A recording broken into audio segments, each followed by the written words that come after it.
Amém, irmãos? Vamos abrir em Atos 3.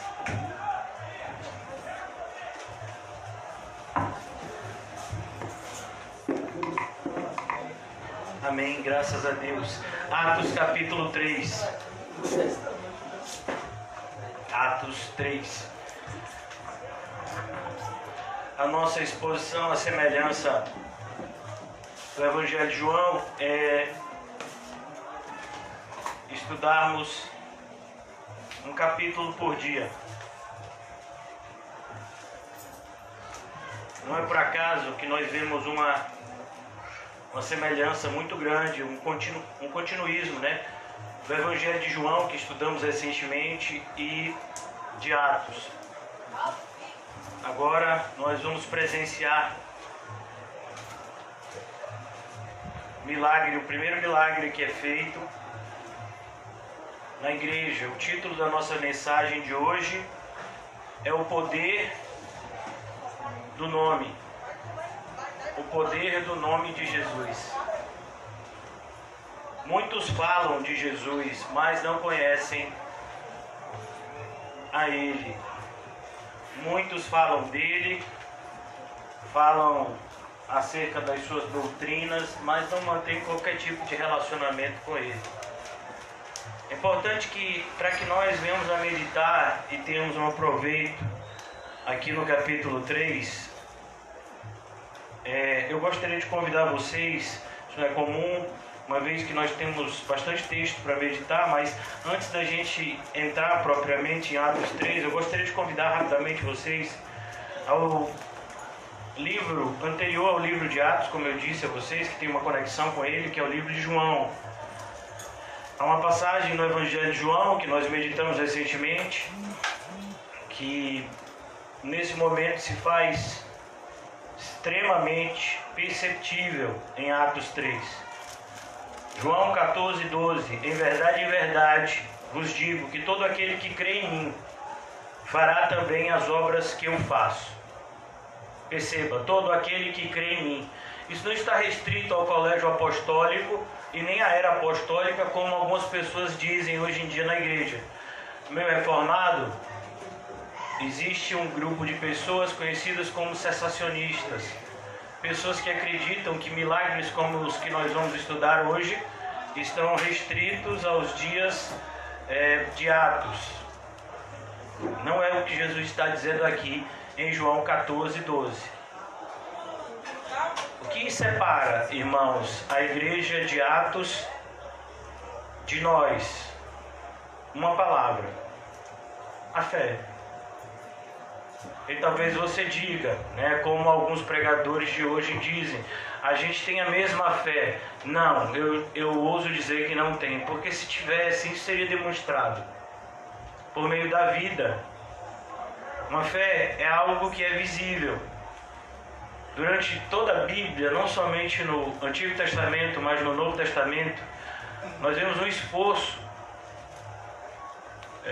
do escritor da Bíblia, que é Deus, de mostrar pra gente que a fé sem obras é morta. Isso não somente no Novo Testamento, mas no Antigo Testamento também. A gente vai ver que houve um preparo de quase 40 anos, talvez até mais, para que Abraão fosse provado, oferecendo a Isaac. Ele ficou 25 anos esperando só Isaac nascer, para que então, quando Isaac já estava maior, ele fosse até o Monte Moriá oferecer Isaac como sacrifício. E é dito que naquele momento a fé dele foi provada e aprovada. E hoje em dia, irmãos, nós tentamos adorar a Deus sem fé. E a Bíblia diz que sem fé é impossível isso. Sem fé é impossível agradar a Deus. Porquanto todo aquele que se aproxima de Deus, é o que a gente está fazendo aqui hoje, é o que a gente fez se a gente orou hoje, é o que a gente fez se a gente leu a Bíblia hoje. Todo aquele que se aproxima de Deus precisa acreditar, em primeiro lugar, que Ele existe e que Ele é galardoador de todos aqueles que o buscam. Então aqui, mais uma vez, eu vou ler com vocês João 14:12. Em verdade, vos digo que aquele que crê em mim, qual é a condição? Crê. Aquele que crê em mim, em Cristo, fará também as obras que eu faço, e outras maiores fará, porque eu vou para junto do Pai. E tudo quanto pedirdes em meu nome, isso farei, a fim de que o Pai seja glorificado. Tudo que pedirdes em meu nome, isso farei, a fim de que o Pai seja glorificado no Filho. E é exatamente o cumprimento dessa promessa, o cumprimento desse ensino, que nós vamos ver aqui em Atos capítulo 3. Nós não sabemos qual foi o intervalo de tempo da descida de Pentecostes para Atos 3.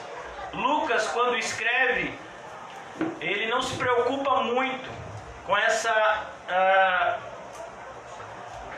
narração cronológica dos fatos em Atos. Então, por exemplo, muitas pessoas leem o livro de Atos dezenas de vezes, não fazem a mínima ideia de que Pentecostes até a conversão de Paulo demorou cerca de 4 a 7 anos.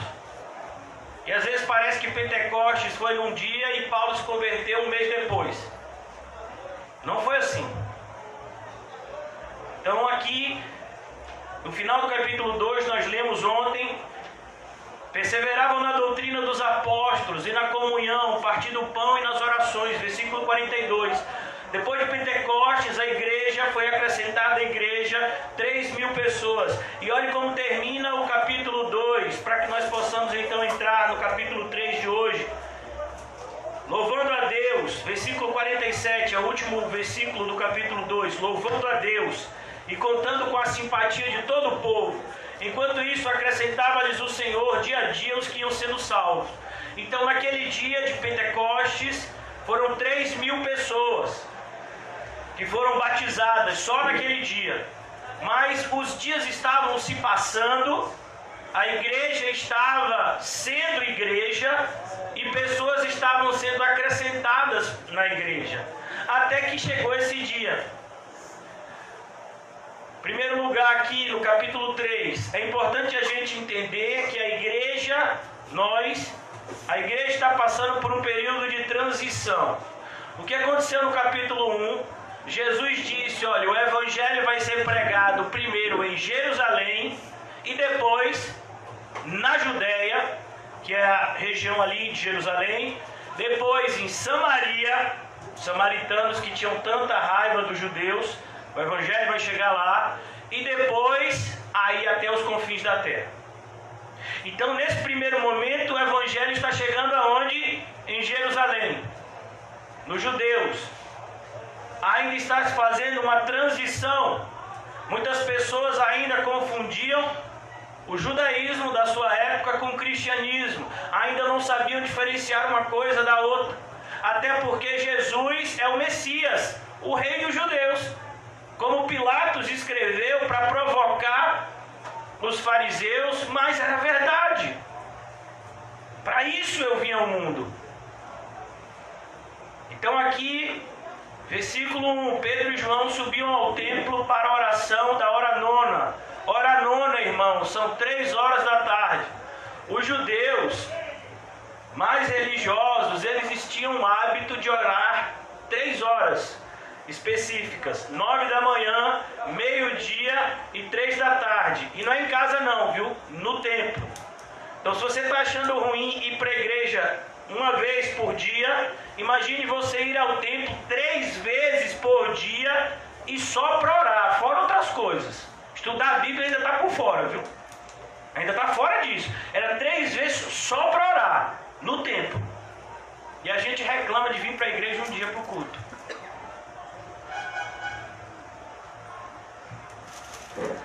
Aí depois a gente diz: eu não sei porque essas coisas não acontecem com a gente. É mesmo, você não sabe? Lê que você vai saber. No dia que você for 3 vezes para a igreja só para orar, aí pode ser que aconteça alguma coisa na sua vida. Pedro e João. Quem é que estava junto aqui, irmãos? Pedro e João. A história desses dois é muito bonita. Vocês se lembram no dia da ceia? que Pedro pergunta a João quem é que vai ser o traidor. João sempre era aquele discípulo que estava pertinho de Jesus, e Pedro era sempre aquele que tinha figura de liderança. E Jesus mandava fazer alguma coisa, era aquele que sempre estava do lado de Jesus também. E esses dois continuam essa amizade tão bonita. Embora eles tivessem irmãos, Pedro era irmão de André e João era irmão de Tiago, mas eles eram mais amigos do que dos seus próprios irmãos. Olha que coisa linda. Provérbio se cumprindo. Existe amigo mais chegado do que irmão. E olha que os irmãos eram crentes, viu? Porque André era crente. Apóstolo André. Tiago também era crente, apóstolo. Mas o propósito de Deus era unir esses homens com um amor tão sincero que eles andavam para cima e para baixo um com o outro. Segundo alguns estudiosos, Pedro era o mais velho e João era o mais novo. Havia até uma admiração. Vocês se lembram da ressurreição de Jesus? Como Pedro saiu, quando Pedro e João foram até o túmulo. E João chegou primeiro, João esperou Pedro chegar para poder entrar. Olha o respeito. Quando Pedro disse, eu vou pescar, João foi junto. E aqui eles estão juntos também, não é tão bonito isso, irmão? Deus é bom. Mas isso é tão difícil da gente encontrar na igreja, né? Hoje em dia, daqui a pouco uma pessoa está andando com você, daqui a pouco essa pessoa, se a mesma pessoa está falando mal de você, você fala, oh meu Deus. É verdade. Em vez de se aproximar mais, em vez de se ajudar mais. Eu sempre disse isso a vocês, vou continuar dizendo. Deus une pessoas para andarem juntas, como a gente está vendo aqui, e o diabo vai tentar separar essas pessoas. Deus separa pessoas para que a gente não ande junto com elas, e o diabo vai tentar unir a gente de novo. Por exemplo, você acha que sua família é seu amigo? Você sabe quem tentou matar Jeremias? Os familiares dele. É verdade. Você sabe quem disse que Jesus estava maluco no começo do ministério? Seus parentes. Você sabe quem não acreditava em Jesus? Os seus próprios irmãos. Aí às vezes vem gente para a igreja e diz, olha, meu pai, minha mãe, meu irmão, meu isso, meu aquilo, me deu um conselho de fazer isso. É crente. Não é não. E você está ouvindo eles? É doido, é? Pedro e João subiam ao templo para a oração da hora nona. Eles estavam juntos. Isso é tão bonito e tão raro. É verdade. Era levado um homem coxo de nascença. Um homem coxo de nascença. Não é uma pessoa que teve esse problema. Não é uma pessoa que teve um acidente e ficou coxo. Não, era uma pessoa que desde o seu nascimento, ele nasceu com paralisia. Ele não conseguia andar. Perceba que quem está descrevendo esse fato é um médico. E a gente vai ver algumas particularidades aqui, se você prestar atenção, que um médico se atém. Aqui nós vamos ver duas coisas nesse capítulo 3, um milagre e um sermão. Pedro e João subiam ao templo para a oração da hora nona. Era levado um homem coxo de nascença, o qual o punham diariamente à porta do templo chamada Formosa. O templo nessa época era uma construção enorme, muito suntuosa, com pedras bonitas. Os próprios discípulos de Jesus dizem, Senhor, que pedras bonitas aqui o templo tem. E Jesus diz, vocês estão olhando para as pedras do templo?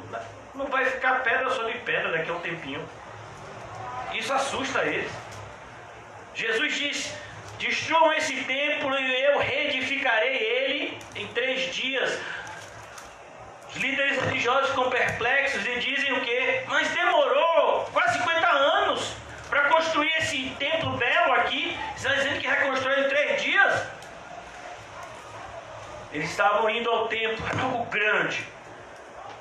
E havia uma porta chamada Formosa que levava até o templo. O templo fica num lugar alto. O templo foi construído no Monte Moriá. Hoje, lá em Jerusalém, no mesmo lugar que havia o templo, existe uma mesquita, a mesquita de Omã, se eu não me engano. Quando Jerusalém foi conquistada pelos árabes, eles fizeram questão de construir a mesquita naquele lugar. para pedir esmola aos que entravam. Vendo ele a Pedro e a João que iam entrar no templo, implorava que lhe desse uma esmola. Olha que coisa. O homem olhou para Pedro e João, como tem muita gente que vem para a igreja para isso. Ô pai, será que vocês têm um emprego para mim? Será que vocês conseguem isso? Será que vocês conseguem aquilo? Rapaz, você diz que são crentes. Uma vez uma pessoa me parou e disse: é pastor? Eu disse: sou. Me compra um remédio para mim. Eu disse: eu vou orar, daqui a pouco eu converso com você de novo. Aí a pessoa começou a falar coisas assim, impropérios. Você precisa de orar para comprar um remédio? Eu disse: meu filho, eu preciso de orar para atravessar a rua. Aí depois, 2 dias depois, uma pessoa da farmácia me comentou que ele tinha um acordo com os atendentes da farmácia, que ele entregava o remédio de volta e o pessoal devolvia, parece que metade do valor do remédio. Então, muitas pessoas vão pedir várias coisas na igreja. A nossa missão é uma só: pregar o Evangelho. Na nossa pregação ao Evangelho, a gente vai ajudar muitas pessoas, principalmente os nossos irmãos em Cristo. E também outras pessoas que o Senhor nos direcionar. Mas que fique bem claro que essa não é a nossa prioridade. A igreja não é, nunca foi e jamais será uma instituição de caridade. A igreja não é uma ONG, embora juridicamente queiram dar esse formato a ela. Mas uma igreja nunca será uma ONG. Nosso propósito não é fazer desse mundo um lugar melhor. O nosso propósito é justamente dizer para as pessoas que esse mundo não tem jeito e que nós devemos nos preparar para o outro. Eu acho que acabou aqui ou acabou aqui, porque eu não carreguei essa semana. Rapaz, é muito rápido, não é isso? Cameraman. Ah não, o cameraman está ali, aqui é o próprio todo som. Mas vamos lá, a minha voz também ecoa, né? Dá para o gasto. Então é importante a gente ver, vendo ele, Pedro e João, que iam entrar no templo, imploravam que lhe dessem uma esmola. Pedro, fitando juntamente com João, disse: olha para nós.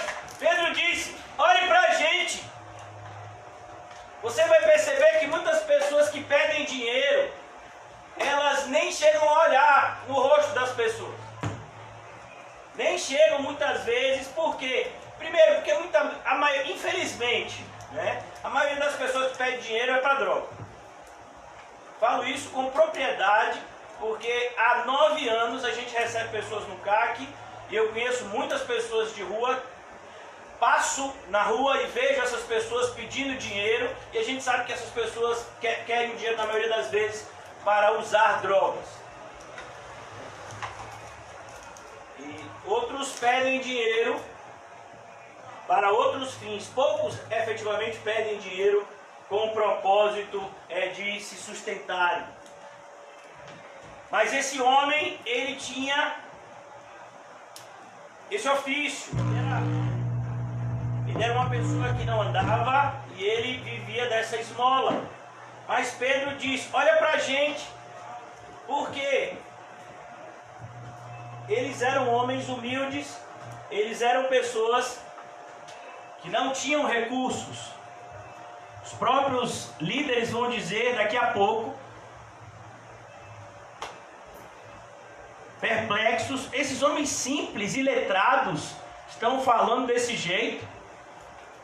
Então quando Pedro diz: olha pra gente, veja quem somos. Talvez se ele tivesse olhado para aqueles dois, ele nem pedisse esmola. Ele disse: rapaz, se eu pedir para eles, é capaz de ter que pedir para 3.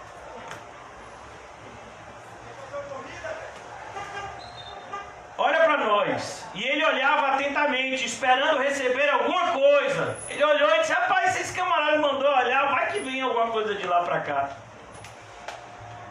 Pedro, porém, lhe disse: não possuo nem prata e nem ouro. Jogou um banho de água fria. Eu não tenho isso que você está querendo de mim. Eu não tenho nem prata e nem ouro. E se você for perceber, a igreja recebia doações. Olha o que está escrito no capítulo anterior. Eles tinham tudo em comum. A gente vai perceber lá em Ananias e Safira, lá naquela parte de Ananias e Safira, que as pessoas traziam as suas doações, colocavam aos pés dos apóstolos, para que eles pudessem gerir aqueles recursos, da maneira como Deus assim ordenava, para a glória de Deus. Mas Pedro entendia de maneira muito clara que dar ou não dar não era dele. Não podia despender daqueles recursos porque não eram deles. Mas olha que coisa linda. Eu não possuo nem ouro nem prata, mas o que eu tenho, isto eu te dou. Em nome de Jesus Cristo, o Nazareno, anda. A gente vive num tempo em que é mais fácil a igreja dizer: tome aqui R$10 e me deixe em paz, do que falar isso aqui. Porque para falar isso aqui, meu filho, você tem que ter uma vida espiritual. Você tem que ter comunhão com Deus. Você tem que estar disposto a morrer por Ele. Daqui a pouco eles vão apanhar por causa desse milagre. Então a gente tem que tomar bastante cuidado, porque uma igreja morta, ela está fazendo um desserviço para Cristo e um duplo serviço para Satanás. Ela está iludindo pessoas e ela está levando essas pessoas para o mesmo lugar que eles estão indo, que é o inferno. É isso que é uma igreja morta. Por isso a gente tem que tomar cuidado.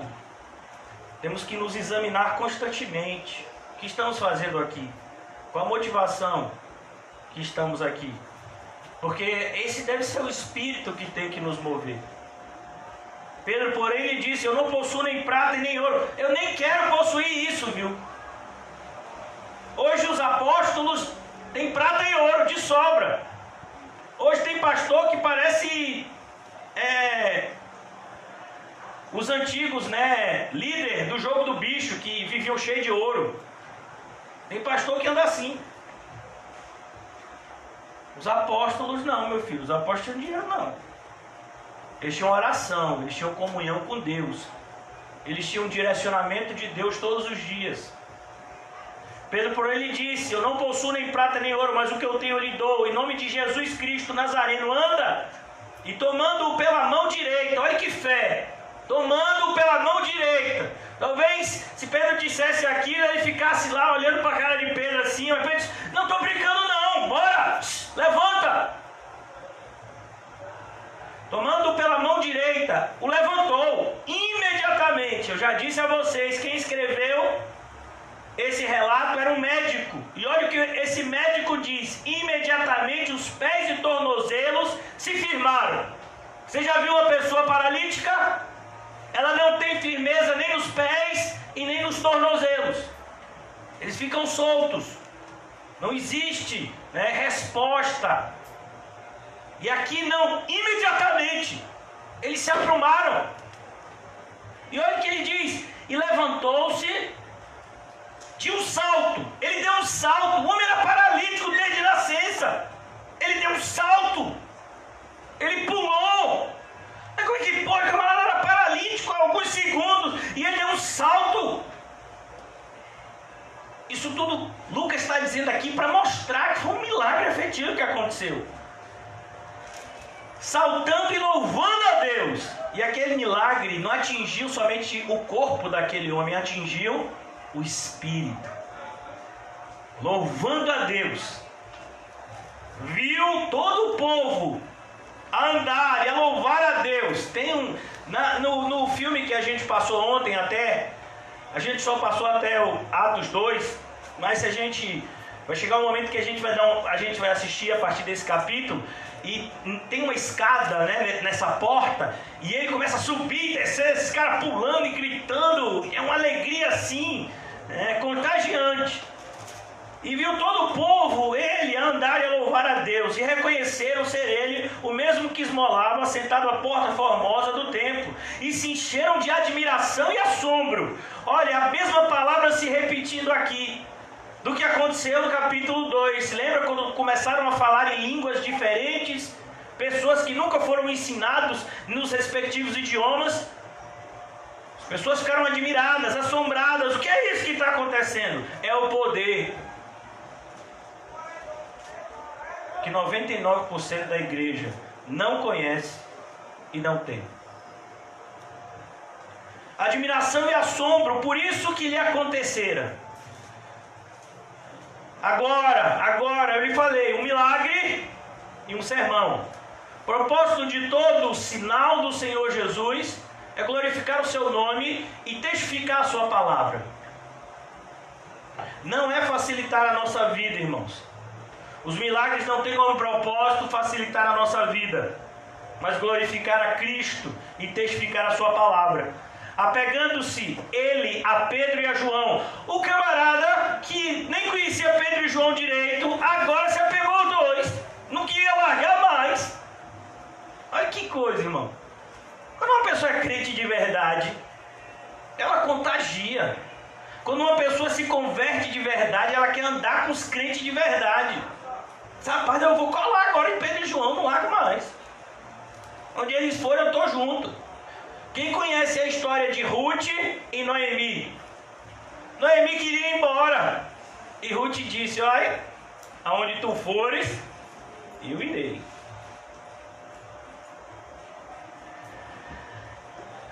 Apegando-se ele a Pedro e a João, todo o povo correu, atônito, perplexo, assustado, para junto deles, no pórtico chamado de Salomão. À vista disso, Pedro se dirigiu ao povo. Quando Pedro viu uma multidão, Pedro disse, é agora, prega a palavra. Pedro ouviu de Jesus, alguns dias antes disso daqui, Pedro, se você me ama, apacenta as minhas ovelhas. 90% do ofício de um pastor em apacentar as ovelhas está na pregação da palavra. É claro que a gente vai fazer várias outras coisas, mas apacentar as ovelhas é na pregação da palavra. Talvez muitas vezes vocês cheguem com dúvidas aqui e a própria pregação vai tirar essas dúvidas. Se você prestar atenção, é lógico. Então ele diz, à vista disso, Pedro se dirigiu ao povo dizendo, israelitas, perceba, Pedro ainda está nessa primeira fase, Jerusalém, depois Judeia, depois Samaria e depois até os confins. Fiquem sempre com isso em mente. Israelitas, ele ainda está se dirigindo aos judeus. Até esse momento, a igreja estava restrita a pessoas que eram advindas do judaísmo. À vista disso, Pedro se dirigiu ao povo dizendo, israelitas, por que vos maravilhais disto? Ou por que fitais os olhos em nós, como se pelo nosso próprio poder e piedade o tivéssemos feito andar? Pedro disse, vocês estão olhando para mim? Eu não fiz nada. Foram perguntar para Lutero, no final de todos os acontecimentos da Reforma Protestante, tentando enaltecer a figura de Lutero. Lutero disse, mas eu não fiz nada. A palavra de Deus foi que fez tudo. Olha que coisa. Eu não fiz nada. A palavra de Deus fez tudo.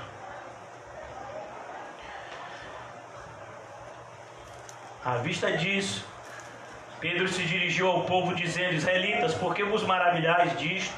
Ou por que fitais os olhos em nós, como se pelo nosso próprio poder ou piedade o tivéssemos feito andar?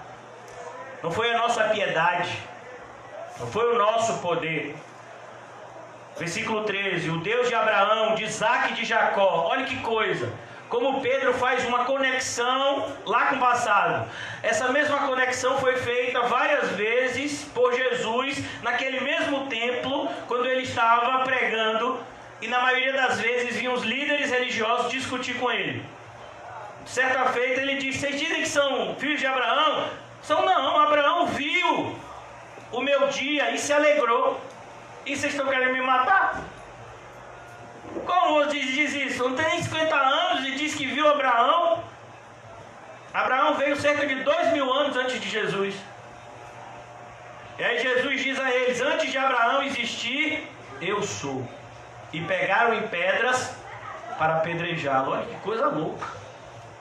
Agora está lá os discípulos dele.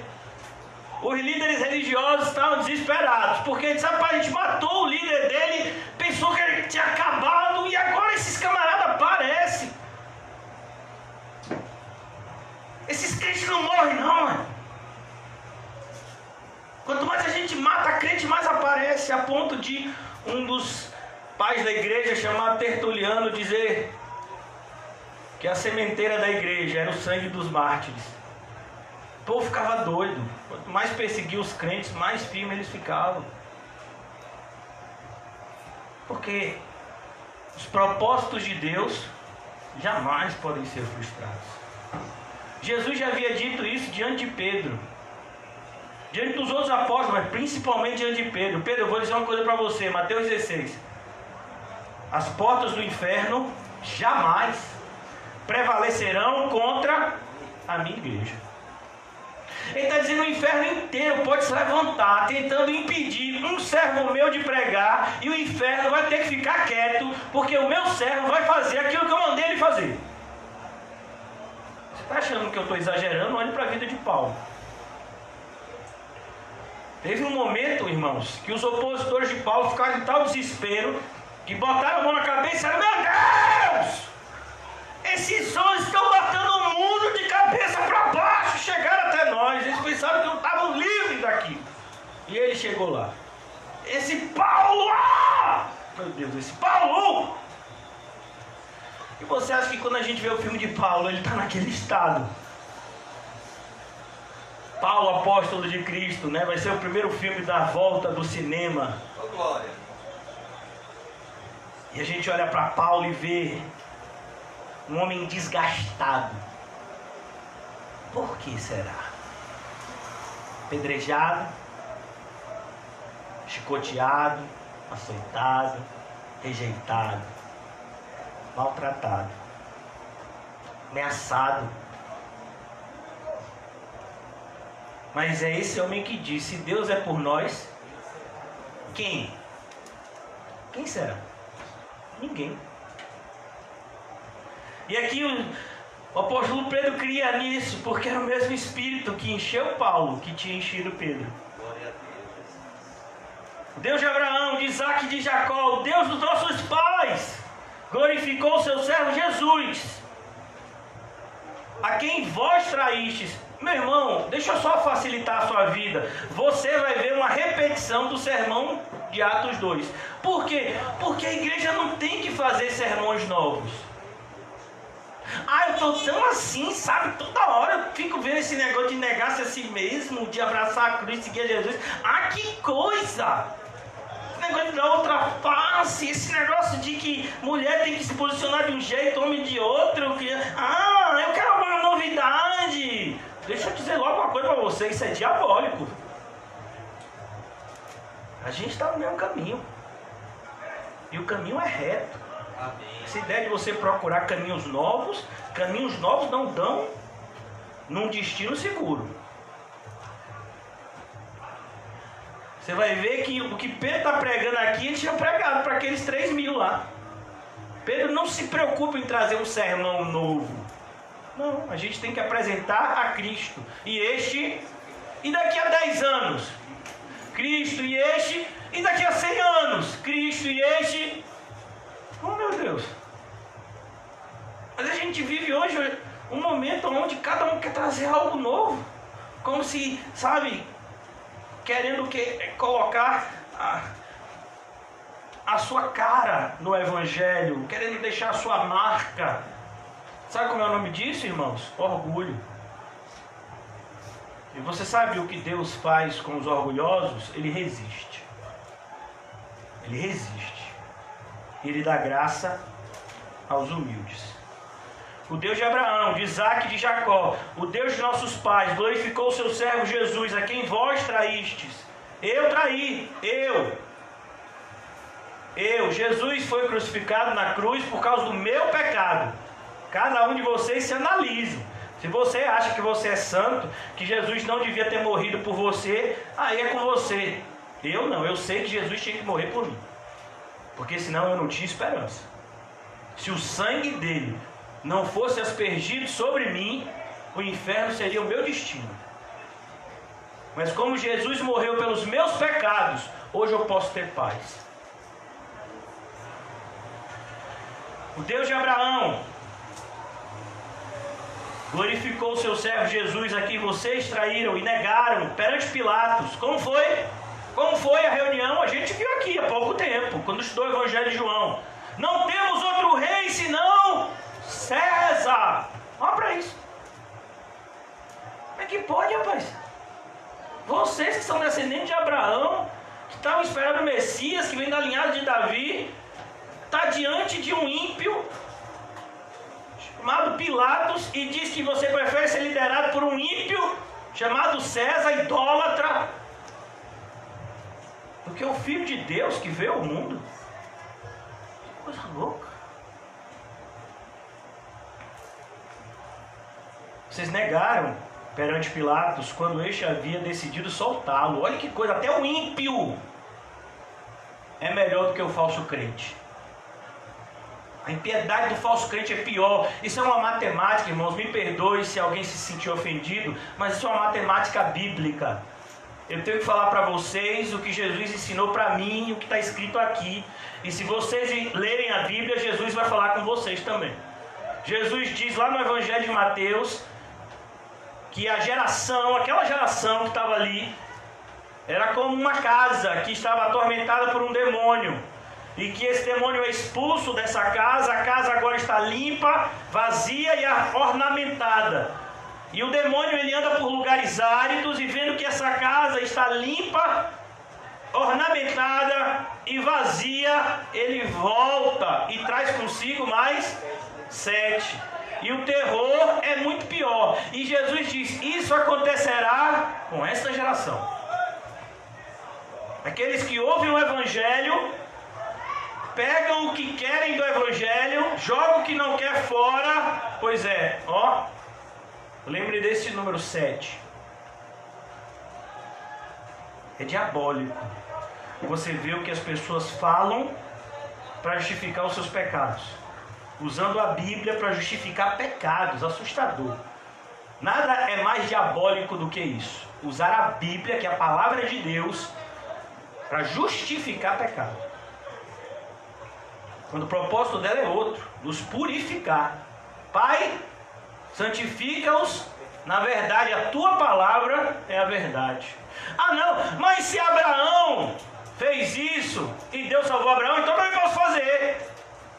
Ah, mas fulano fez isso e Deus salvou, então eu também posso fazer. É mesmo, irmão? É assim? O nosso padrão é Jesus. Isso vale para mulher e para homem aqui. Nosso padrão é Jesus. Fique bem claro. Pedro continua. Versículo 14. Vós, porém, negastes o santo e o justo, e pediste que vos concedessem um homicida. Quem foi? Barrabás. Ó, vocês querem que eu solte Barrabás? Ô Jesus, solta Barrabás! E aí Pilato diz, eu faço o que com este aqui, que é inocente? Crucifica-o! Barrabás ficou assustado. Barrabás, porque Pilato ficou assustado com aquilo. Mas esse homem aqui não fez nada. Esse outro aqui é um homicida.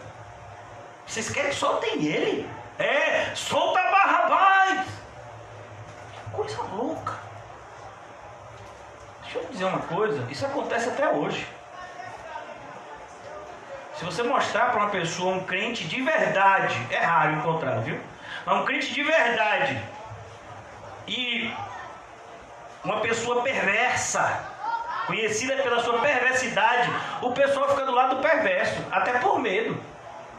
Que nada, se eu ficar contra esse perverso aqui, vai que ele me persegue, eu vou ficar contra o crente, que pelo menos ele não vai me fazer nada. Mas o problema, o crente não faz nada, o problema é o Deus do crente. Ele se faz. Ai daquele que tocar nas minhas ovelhas. Ai daquele. Jesus já havia dito, eu sou o bom pastor, eu dou a vida pelas minhas ovelhas. Cuidado. Paulo fala isso de maneira tão séria que ele diz, olha, quem tentar destruir a igreja de Cristo, Deus o destruirá. 1 Coríntios 3. Vocês preferiram homicida. Versículo 15. Dessarte, mataste o autor da vida. Olha que coisa, matou o autor da vida. O autor da vida veio ao mundo para dar vida em abundância. E o que é que o homem faz? Mata ele. Imagine. Irmão, se você chegar em qualquer lugar do mundo, independentemente da cultura, para pregar o Evangelho, se o Espírito Santo não agir no coração dos ouvintes, aquelas pessoas vão ficar morrendo de raiva de você e querendo que você cale a boca o mais rápido possível. É o que eu estou tentando fazer. Tenha paciência comigo. Dessarte e mataste o autor da vida, a quem Deus ressuscitou dentre os mortos. Vocês tentaram matar, mas Deus ressuscitou ele. Do que nós somos testemunhas, nós vimos ele. Eu não posso dizer que eu não vi. É como Jesus, certa feita, disse: se eu dissesse que eu não conheço o Pai, eu seria como vocês, mentirosos. Mas eu conheço a Ele. Eu sei o que Ele quer. Eu sei qual é a sua vontade. Pela fé em o nome de Jesus, preste atenção, em o nome de Jesus. Olha a expressão, o nome de Jesus. Quando você usa o nome de alguém, é como se você estivesse sendo o embaixador daquela pessoa. É como, por exemplo, quando um jogador veste a camisa da seleção brasileira. Qual é o emblema que tem lá? Dos Estados Unidos? Da França? Qual é a bandeira que tem lá? Do Brasil. Ele não é representante do Brasil? Quando o embaixador brasileiro está lá numa reunião na ONU, todo embaixador tem uma bandeirinha do país na frente. Qual é a bandeira que fica na frente dele? A do Brasil. Mesma coisa, a ideia do nome de Jesus é: eu estou aqui como enviado por Ele. Então não olhe para mim, olhe para aquele que me enviou. É Ele que faz as coisas acontecerem. É pela fé. E que fique bem claro que a fé não é algo que se conquista, a fé é algo que se recebe. Mas uma vez que ela é recebida, ela deve ser regada para que ela cresça. Não é à toa que Jesus diz que a fé é como um grão de mostarda. Se a gente tivesse fé como um grão de mostarda, a gente daria ordem aos montes e estes obedeceriam. Pela fé em o nome de Jesus, é que esse mesmo nome fortaleceu este homem. Quem foi que fortaleceu as pernas daquele paralítico? Jesus. Que agora vedes e reconheceis, sim, a fé que vem por meio de Jesus deu a este saúde perfeita na presença de todos vocês. E agora, irmãos, eu sei que o fizestes por ignorância. Ignorância aqui não é por grosseria, como a gente às vezes pensa. Ignorância significa não conhecer. Eu sei que vocês fizeram isso porque vocês não sabiam. O próprio Jesus intercedeu dessa forma na cruz: Pai, perdoa-lhes, eles não sabem o que fazem. Como também as vossas autoridades, mas Deus assim cumpriu o que dantes anunciara por boca dos profetas, de todos os profetas, que o seu Cristo havia de padecer. Jesus havia repetido isso várias vezes diante dos seus discípulos. Era necessário que ele fosse entregue às autoridades, que ele sofresse, ele morreria, mas ele ressuscitaria ao terceiro dia. O Cristo deveria padecer. Versículo 19, o que Pedro diz aqui? A mesma coisa que ele vai dizer, que ele disse, em Atos 2,38. Pedro agora repete em Atos 3,19: arrependei-vos. Arrependei-vos. Não é coloque o seu pecado embaixo do tapete, finja que você não fez nada de errado. Olha, irmão, tem gente que parece que tem alergia da palavra me perdoe. Ô irmão, se você soubesse como essa palavra alivia. Eu vou usar até um exemplo assim. Quem aqui já ficou com vontade de fazer xixi e prendeu? A gente vê que Paulo Henrique não prende. Quando ele tem vontade, ele vai lá e faz. Né? Várias vezes, inclusive, no culto. Então, mas vamos imaginar que você esteja num lugar que não dá. E aí você prende. Alguém já passou por essa experiência? Irmãos, não façam isso. Isso não é bom para a saúde. Viu? Mas, e aí de repente você vai no banheiro e se alivia. É boa ou não é a sensação? É ou não é? É ou não é, irmão? É. Alguém já teve algum desarranjo estomacal? Ô, meu pai. E não tinha banheiro? Socorro, Jesus. E aí você saiu procurando banheiro desesperadamente. E aí você achou um banheiro. Salva-me, Senhor. E aí, meu filho, você foi lá e fez aquilo que tinha que fazer. Não descarrei. Não é um alívio, irmão? É ou não é? Pois é, a mesma coisa quando você se arrepende. Amém. Não, quando você se arrepende de verdade. Eu sei que o exemplo que eu usei aqui é um exemplo grosseiro. Mas o exemplo que eu usei aqui descreve, sabe, com perfeição essa sensação de quando você se arrepende de verdade. Porque se você é um cristão genuíno, perceba, eu creio estar falando com cristãos. Então quando você é um cristão de verdade, que você fica segurando o pecado, você fica segurando o pecado, ele quer sair, meu filho. E você é crente, e o pecado não faz mais bem para você. Amém, Jesus. Você sabia que o vômito é quando o corpo está expulsando algo que ele rejeita, que ele vê como ruim? E aí você vomita. Então é a mesma coisa. Você pecou, mas eu sou crente, eu não peco, mas peca. Mas fica o quê? Quero ir no banheiro. Você quer? O crente quer? Eu quero ir na igreja. A gente pode orar em qualquer lugar, mas quando a gente chega aqui na igreja, né, irmão? Eu não sei se você é assim, mas eu sou assim. Pode ser até que eu seja religioso, né? Mas às vezes que aconteceu alguma coisa mais séria assim na minha vida, eu cheguei no banco da igreja, tanto aqui quanto na boca do rio, meu filho, eu ajoelhei no banco, pense que eu chorei até no banco ficar molhado. Depois eu levantei, que alívio. Você fez um negócio tão horrível, aí de repente você vai pedir perdão a Deus, sinceramente, e Ele te perdoa. É assim mesmo. Mas que coisa.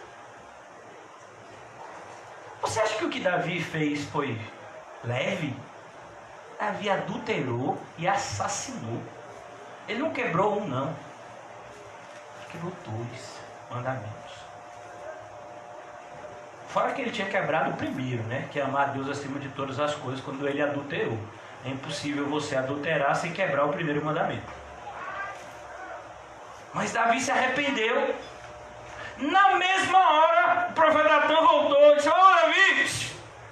Davi ainda estava lá, se arrependendo. Davi, Deus perdoou, viu? Como é que diz Provérbios? Quem confessa e deixa, alcança. O problema, irmãos, é que as pessoas não se arrependem de verdade. A gente vê muitas pessoas que choram lágrimas falsas. O exemplo na Bíblia é Esaú. A gente tem um exemplo também de o esposo de Jezabel, Acabe, que também chora. Saul, que finge arrependimento várias vezes. Mas um cristão genuíno, quando pede perdão, Deus perdoa. É pendente. Por isso que o cristianismo é algo assim tão maravilhoso. Daí o que a gente pregar ser conhecido como evangelho, uma boa notícia. Não, pai, você não sabe o que eu fiz. Olha o que eu fiz, foi um pecadão desse tamanho. Mas o sacrifício que o Senhor Jesus fez é maior que o seu pecado. Bem maior. Então Pedro diz aqui, Pedro fala a verdade, fala da doença, mas ele apresenta o remédio. Arrependei-vos! Vocês mataram o autor da vida e agora vai todo mundo para o inferno. Ah, não! Arrependa-se! Pode mudar isso hoje. Você roubava? Roubava. Não roube mais. Antes trabalhe para ter como acudir o necessitado. Você mentia? Não minta mais. Todo aquele que confessa e deixa. Não é só confessar também. Existem muitas pessoas que usam desse subterfúgio. Não, mas eu confessei meu pecado. Mas você não deixou. Você nunca teve a intenção de deixá-lo. Muitas vezes é assim. Por exemplo, a confissão católica. Eu falo isso porque eu fui católico a minha vida toda. Olha, irmãos, eu fui católico durante quase 30 anos da minha vida. Eu nunca ouvi. Eu frequentei milhares de missas, porque eu estudei no colégio de freira, onde a gente era obrigado muitas vezes a assistir. Tinha no mês de novembro mesmo, que tinha novena. Eu tinha que assistir missa todo dia. Imagine que tortura para uma criança. Todo dia. Eu nunca vi um padre dizer para mim, arrependa-se. Eu era obrigado a me confessar todo ano, porque eu estudava em colégio de freira. Aí a gente ia se confessar, tinha essa obrigação. Eu tive que me confessar também em 2 momentos específicos, antes da minha crisma, antes da minha primeira Eucaristia. O padre que me ouviu na confissão, ele não disse nunca a palavra arrependimento para mim. Ele só dizia, vai ali, sente no banco, 3 Pai Nosso e 10 Ave Maria. Como se isso fosse perdoar o meu pecado, imagina. E ficava eu e os meus coleguinhas ensaiando o que é que a gente ia dizer que fazia de errado. Porque não podia dizer algo muito feio, nem podia dizer algo pequenininho, porque senão o pai ia desconfiar. O que é que você faz de errado, meu filho? Aí você fica... Eu não tenho tratado o pai direito. De vez em quando eu falo palavrão, mas é só de vez em quando, viu, padre? Olha, mentira. A confissão já era mentirosa.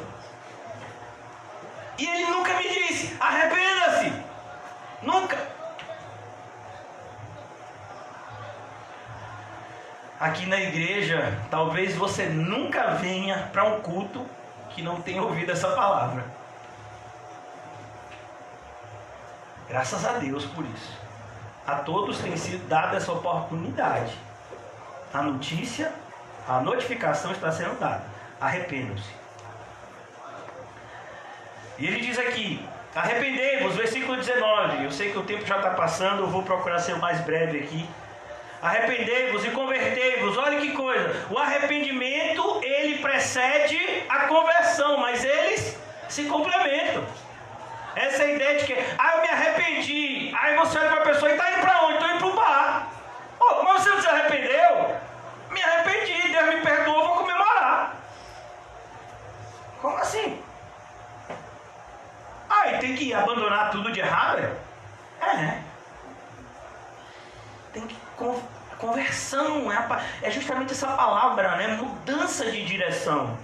Você estava indo para o inferno, você quer continuar indo para lá? Muitos dizem que se arrependeram e estão indo para o inferno. Por quê? Porque o arrependimento foi falso. Por que foi falso? Porque não se converteram dos seus maus caminhos. Continuam vivendo uma vida que desagrada a Deus. Convertei-vos, convertei-vos. Deus não vai se converter, Deus não vai converter você. É você que se converte. Deus te dá o arrependimento, Deus te dá a fé, Deus derrama a você graça. E você, é o seu pé, eu não vou mais lá não.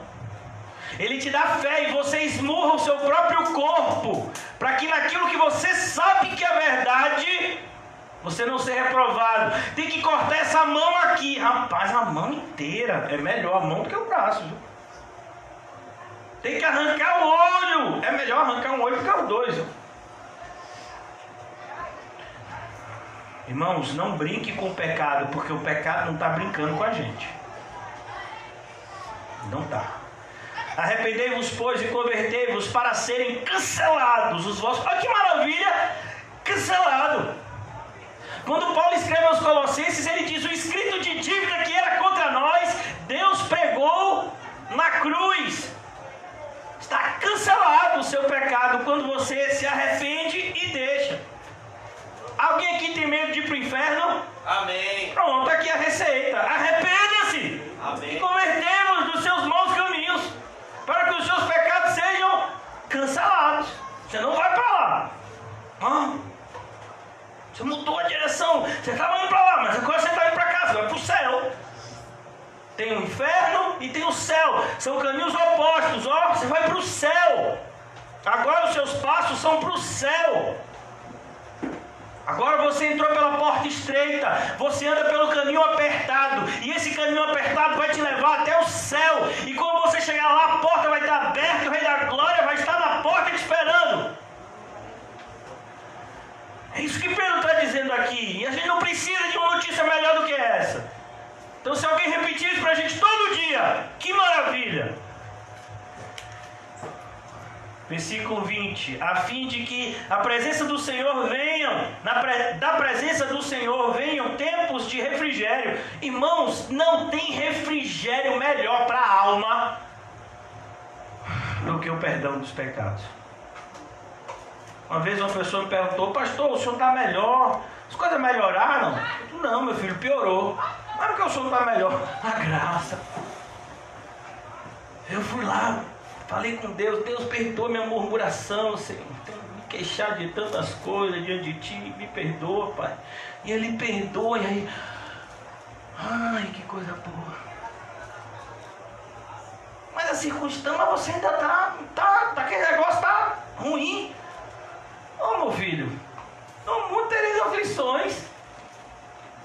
O problema não é a presença do mal, é a ausência de Cristo. O mal sempre vai estar aqui, irmão. Sabe, às vezes eu passei hoje num lugar que estava passando essas igrejas do falso evangelho, e estava dizendo alguma coisa de quebra de maldição. Pelo amor de Deus, quem acredita nisso? Mas pastor, eu senti uma presença do mal em tal lugar. É mesmo. E em outro lugar você não sentiu por quê? Porque ele estava lá também. Ele está em todo lugar, irmão. Ele está. Não, quando eu fui lá naquele lugar, eu senti uma presença do mal. E quando você foi na sorveteria, você não sentiu? E quando você foi no cachorro quente, você não sentiu? E na pizzaria, você não sentiu? E no shopping center e no cinema, você não sentiu? E no celular, vendo joguinho, você não sentiu? Crente sem vergonha! Revela, Senhor. É assustador, irmão, porque o pessoal parece que não está lendo a Bíblia. Tem um demônio, pastor, que parece que vai assim. Meu filho, o demônio está fazendo o papel dele. Eu estou perguntando, e você vai fazer o seu? Sujeitai-vos a Deus, resistir ao diabo e ele fugirá de vós. Quem já assistiu o filme Peregrino? Quem já assistiu mais de 50 vezes, levanta os dois braços. Se for mais de 50, levanta até a perna. Aqui, ó, eu aqui. Eu já assisti isso tudo, eu tenho até no meu celular, meu filho. Baixado. E uma das cenas sempre me impactam é a luta do cristão com Apolion. Quando parece que cristão vai perder, né? Apolion dá um monte de pancada nele, as armaduras voam, e a gente diz: eita, que o bichão agora vai. Aí ele pega a espada assim, parece que ele não vai conseguir, né? No filme assim, dramatiza, né? Aí ele pega a espada e dá um golpeção em Apolion, e Apolion fala de ferido. Aí vem uma pessoa com as folhas da árvore da vida, né? E trata lá cristão que fica no ovinho em folha. Sujeitai-vos a Deus, resistir ao diabo. Isso nunca mudou. Nem vai mudar. Porque a gente prefere esse negócio de quebra de maldição. Não, meu irmão, você tem que fazer uma oração de cabeça para baixo. Não, tome água benta, choque.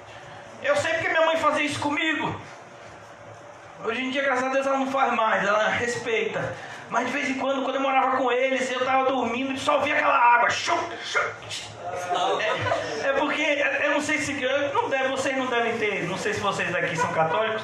É tipo um bastãozinho assim, que tem uma bolinha na ponta. Quando você faz assim, aí jorra uns pinguinhos de água. Minha mãe fazia isso pra gente de manhã cedo, os 3/4. Os 3 irmãos. E chega assim, só eu não fiz nada. Nessa época eu fazia muita coisa de errado.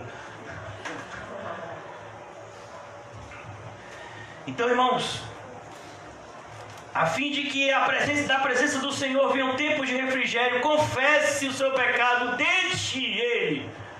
Olha, irmão, deixa eu dizer uma coisa séria.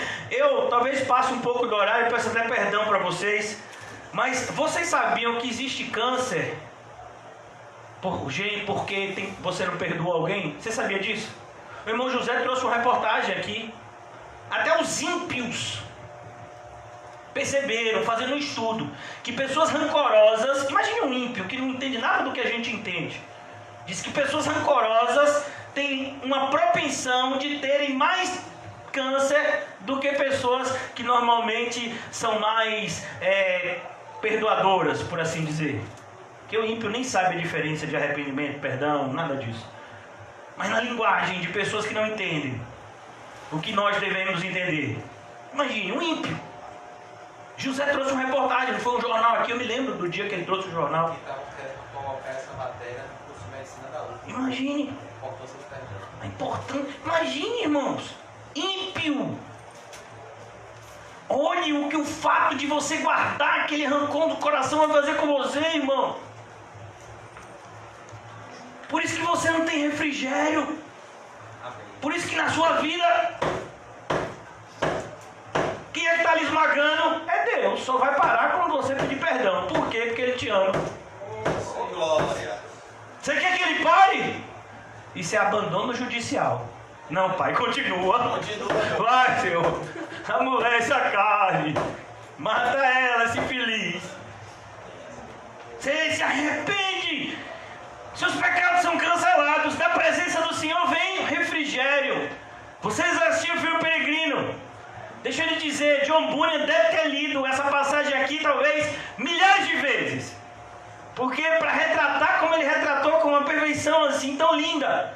É nesse momento que cai o quê? Os fardos do cristão. O cristão andava assim, envergado, um monte de fardo. Olha, eu assisti aquele filme, as 10 primeiras vezes que eu assisti, eu não sabia o que era aquele fardo. Porque é loucura esse que esse camarada tá com esse saco nas costas. É assim mesmo. Que sacos são esses? Que filme doido. É a 2 então. As primeiras 10 vezes, depois que eu fui entender que era o pecado dele. Rapaz, eu digo, que negócio é esse que ele anda nas agonia, né? Ele sentava na mesa com as famílias, aquele negócio nas costas. Eu falei, rapaz, que filme doido. E aí, naquele momento que ele olha para a cruz, o fardo, ele não tira, não, irmão. Eu ficava dizendo, rapaz, tira, rapaz. Eu ficava na minha mente as primeiras 10 vezes. Tira esse negócio. Não, aquele negócio não pode ser tirado, não. Só Jesus é que pode tirar. Esse é o refrigério, que alívio. Já pensou, irmão? Quem aqui já fez supermercado e foi levando as compras para casa? Fala sobre isso, não. Já fez? E aí você desceu do ônibus, meu filho, com aquele saco. Você virou um incrível Hulk, porque aquele negócio pesava. Você pensou que pesava, você pensou que pegou 1 quilo de batata e um de chuchu, mas era 20. Ou o negócio pesado. E aí de repente você chega em casa e dá um alívio, né? É um refrigério. É isso. Por que tem que repetir, irmãos? Porque tico e teco é difícil de pegar. A gente fala sobre isso e se bobear amanhã a gente vai dizer, é assim, é. E que envie ele, o Cristo, que já foi designado, Jesus, ao qual é necessário que o céu receba até os tempos da restauração de todas as coisas. Pedro já está pregando sobre a volta de Jesus. De que Deus falou por boca dos seus santos profetas desde a antiguidade. Ele disse, na verdade, Moisés, o Senhor Deus vos suscitará entre vossos irmãos um profeta semelhante a mim. A ele ouvireis em tudo quanto vos disser. Onde é que está isso, irmãos? Deuteronômio 18. Acontecerá que toda alma que não ouvir este profeta será exterminada do meio do povo. Aqui a gente percebe o ministério tríplice de Jesus. Jesus, ele é profeta, ele é rei, ele é sacerdote. No Antigo Testamento, essas três coisas não podiam ser feitas por uma só pessoa. Tinha alguém que era o sacerdote, tinha alguém que era o profeta e tinha alguém que era o juiz, que era o rei. Tinha alguém que liderava o povo, tinha alguém que fazia os sacrifícios pelo povo, era o sacerdote, e tinha alguém que falava da parte de Deus para o povo, que era o profeta. Jesus, ele tem esse tríplice ofício.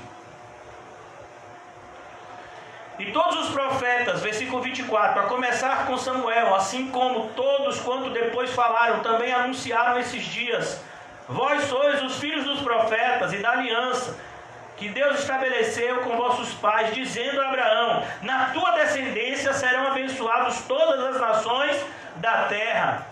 Olha o que Pedro está dizendo, irmãos. Jesus é o descendente de Abraão, que abençoaria todas as nações da terra.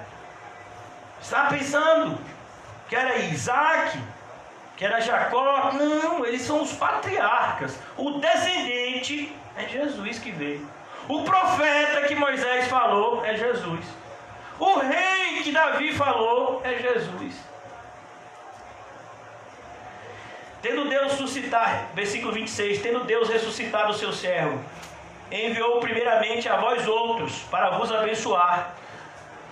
Percebeu o que é que Jesus diz? Vocês serão minhas testemunhas primeiro em Jerusalém. Primeiro lá. No sentido de que cada um se aparte das suas perversidades. Você tem que se apartar da sua perversidade. Tem algum perverso aqui? Eu também sou. Então o resto é mentiroso, né? Eu e você somos perversos. O resto é mentiroso. Nós todos somos perversos. A ideia de perversão, irmãos, é fazer aquilo que é contrário à vontade de Deus. Às vezes a gente tem a ideia de perversidade como algo assim extremamente maligno. Não, perversidade é você fazer uma coisa contrária à vontade de Deus. Deixa eu falar uma perversidade para você. Ananias e Safira, perversos. Opa, mas eles foram levar dinheiro, querendo enganar o Espírito Santo. Perversidade. Caim era o quê? Perverso. Foi o que Caim fez? Ele matou o irmão. Não, perversidade de Caim veio antes. Ele trouxe para o Senhor uma falsa adoração. Quer que eu te diga outro perverso? Nadab e Abiú. Foi o que eles trouxeram? Fogo para o altar. Mas era um fogo estranho, que Deus não havia enviado. Então perversidade, irmãos, é tudo aquilo que é contrário à vontade de Deus. Portanto, se Deus tem mandado você ir pela direita e você vai pela esquerda, isso é perversidade. Então cuidado. Tendo Jesus ressuscitado seu servo, enviou primeiramente a vós outros para vos abençoar, no sentido de que cada um se aparte das suas perversidades. Acabamos aqui o capítulo 13. E eu poderia resumir esse capítulo em duas palavras: arrependam-se e convertam-se dos seus maus caminhos. Se a gente conseguir fazer isso hoje, irmãos, a gente vai ter um resto de noite tão abençoado. Eu creio que o seu dia foi uma maravilha, amém? Sua vida tem sido assim, praticamente o céu aqui na terra.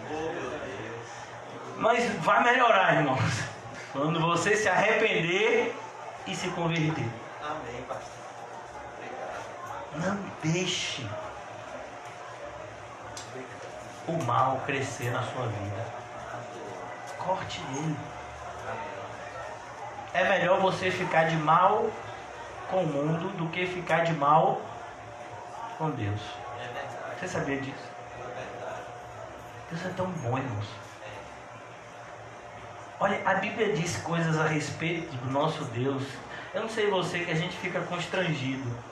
Antes de pregar aqui, eu fiquei um pouco emocionado assim. E a Bíblia diz que Deus Ele trabalha em favor daqueles que nele esperam. Não sei quando você lê esse versículo o que é que você sente, mas eu fico constrangido. É Deus, é o Senhor da glória. Ele devia estar no seu trono, sendo adorado pelos anjos. E isso ainda seria pouco, porque Ele merece ser glorificado, por quem Ele é.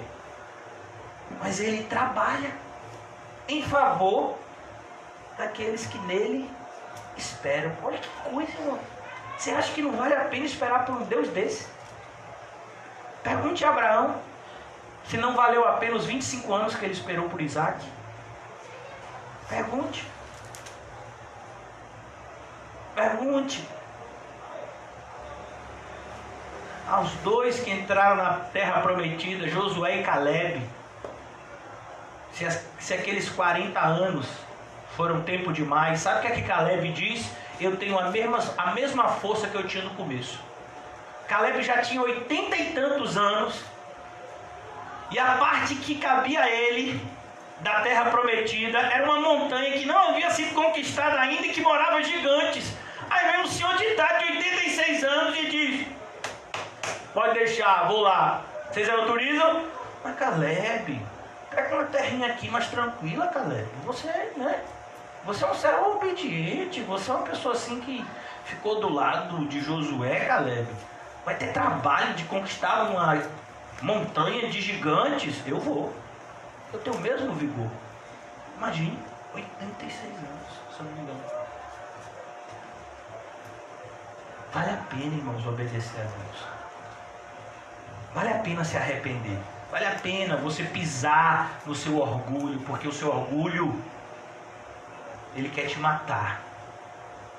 Sabe aquela imagem que reflete no espelho que diz: não se rebaixe? Aquela imagem é seu inimigo. É meu inimigo. Você vai fazer isso? Você vai se rebaixar a isso? Irmão, deixa eu lhe dizer uma coisa. Se eu lambesse o chão aqui, talvez eu escandalizasse alguns. Mas esse chão é mais limpo que o meu coração. E olha que esse chão pode estar imundo, que não é o caso. Mas se ele tivesse imundo, ele ainda seria mais limpo do que o coração humano. Ah, mas a gente não tem um novo coração? Tem. Mas o antigo eu está aqui dentro, está aí dentro, tentando fazer a gente voltar às velhas práticas. Arrependimento é um ato contínuo. Eu me arrependi e eu me arrependo. Eu me converti e eu me converto todos os dias. Porque aqueles que dão fruto são podados para darem mais frutos ainda. Que o Senhor nos ajude a analisarmos a nossa vida de maneira pessoal. Se tem alguém que pode analisar a sua vida, é você. À luz do Espírito Santo, a palavra de Deus. Analise a sua vida. E se preciso for, arrependa-se e se converta. Porque você não vai ganhar nada. Você não vai perder nada, perdão. E você vai ganhar tudo com essa atitude de obediência e submissão ao Senhor. Obrigado, Deus, pela oportunidade que o Senhor nos concedeu no dia de hoje, de mais uma vez sermos despertados da importância do arrependimento e da santificação nas nossas vidas, Senhor. Não nos deixa, Senhor, sermos sepulcros caiados. Não nos deixa, Senhor, coar o mosquito e engolir o camelo. Não nos deixa, Senhor,